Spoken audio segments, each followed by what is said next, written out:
Senhora Presidente da Assembleia da República, Senhor Primeiro-Ministro e demais membros do Governo, Senhoras e Senhores Deputados.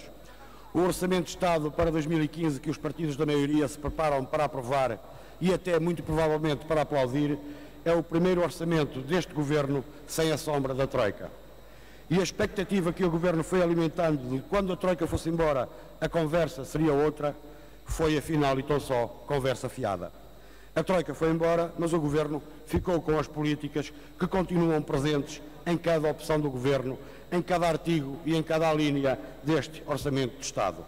A conversa do Governo, do momento de viragem, da luz ao fundo do túnel, do fim do protetorado, dos milagres económicos, dos relógios que andavam para trás e de tantos, mas tantos sinais positivos, vemos agora, foi apenas um pretexto. Foi apenas o pretexto para que o Governo aprofundasse as políticas que provocaram já 1,5 milhão de desempregados, que empurraram para a imigração milhares e milhares de famílias, que colocaram a fome e a miséria a bater à porta de muitas casas portuguesas, que levaram à destruição da nossa produção e que engordaram a dívida para números insustentáveis. E se dúvidas houvesse sobre a credibilidade da conversa do Governo, elas ficariam absolutamente desfeitas com este Orçamento de Estado. Um orçamento que, sem Troika, prolonga o túnel da austeridade e mantém o relógio a andar para trás nos sacrifícios impostos aos portugueses, que foram sempre apresentados como provisórios. O maior aumento de impostos sobre o trabalho de que há memória, obra do Governo PSD-CDS, agrava-se agora com este orçamento e com as leis fiscais que o acompanham, com novos impostos indiretos que recaem de novo sobre os mesmos. Um orçamento que acentua a injustiça fiscal ao voltar a descer de novo os impostos das grandes empresas, levando a que a receita de IRC no próximo ano corresponda apenas a 35% da receita do IRS, quando, por exemplo, em 2008, os impostos das empresas correspondiam a 60% do IRS. Feitas as contas, em 2015 as famílias vão pagar mais 2 mil milhões de euros de impostos do que este ano e as grandes empresas, com a diminuição da taxa do IRC, vão pagar menos 800 milhões de euros ao Estado. Mas as injustiças não se ficam por aqui. Este orçamento procede a uma substancial diminuição das transferências para o cumprimento da Lei de Bases da Segurança Social e a uma quebra na despesa com a generalidade das prestações sociais, incluindo as pensões, as prestações de desemprego, o abono de família, o rendimento social de inserção e o complemento solidário para idosos. Feitas as contas, aos desempregados e às famílias com mais dificuldades, o Governo retira 100 milhões de euros e à banca pede 30 milhões adicionais de contribuição extraordinária que nem sequer vão para os cofres do Estado, ficando à disposição da banca no respectivo fundo de resolução. Um orçamento que vem dar mais um contributo para engrossar os números do desemprego, com o despedimento de mais de 12 mil trabalhadores da administração pública e a mais encerramentos de serviços públicos, que são, aliás, essenciais para as populações. Novos e mais cortes nas políticas sociais, sobretudo na educação e na justiça, o que nos mostra a forma como este Governo continua a encarar as funções sociais do Estado.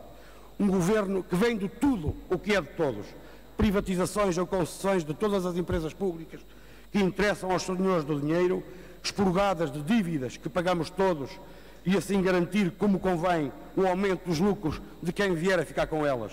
Não admira por isso que este orçamento apenas tenha o apoio dos partidos da maioria. Mas o Governo não está isolado apenas na aprovação deste Orçamento de Estado. O Governo também está isolado nas suas previsões demasiado otimistas que assentam num cenário macroeconómico muito pouco cauteloso, para não dizer absolutamente irreal. Que o diga a OCDE, o Conselho de Finanças Públicas, o Conselho Económico e Social ou mesmo até a Comissão Europeia. Todo o mundo está errado, só o Governo e os partidos que lhe dão suporte é que estão certos. E esta certeza levou os partidos da maioria a rejeitar a centena de propostas de alteração que os verdes apresentaram neste orçamento. Propostas de combate ao empobrecimento dos cidadãos, propostas para dinamizar a nossa economia, propostas para uma fiscalidade com impacto ambiental, propostas para se conseguir um novo paradigma em termos de mobilidade, propostas para uma maior e desejável eficiência ambiental.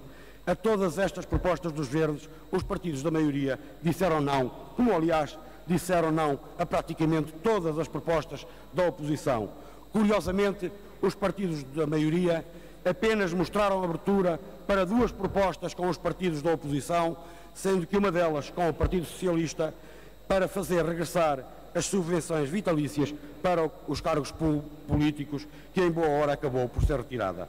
Tudo o resto não encontrou qualquer abertura da maioria, desde a eliminação dos cortes salariais e das pensões, passando pelos incentivos fiscais à utilização do transporte coletivo, até à atualização das pensões mais baixas. Tudo rejeitado. Senhores deputados, são opções, porque é disso que nós estamos a falar, de opções. São opções, como foi uma opção do PSD e do CDS, manter a sobretaxa do IRS para quem trabalha e baixar de novo o IRC das grandes empresas. Foi uma opção dos partidos da maioria favorecer os lucros das grandes empresas em vez de aliviar a carga fiscal que pesa sobre a generalidade das famílias portuguesas. Foi uma opção do PSD e do CDS, como muitas outras neste orçamento, que não favorece o crescimento económico nem a criação de emprego, que penaliza quem trabalha, que penaliza os pensionistas e que penaliza quem não consegue arranjar trabalho. É um orçamento que continua a semear desemprego, precariedade, imigração forçada, exclusão social e pobreza. E, por fim, que reforça a trajetória do empobrecimento do país e dos portugueses. Para terminar, dizer apenas que os portugueses reclamam, exigem e têm direito a uma política alternativa que promova a justiça social, impulsione o crescimento, melhore as condições de vida das pessoas, reduza o desemprego, dinamize o investimento público e a procura interna. Porque com este orçamento e com este governo, definitivamente não vamos lá.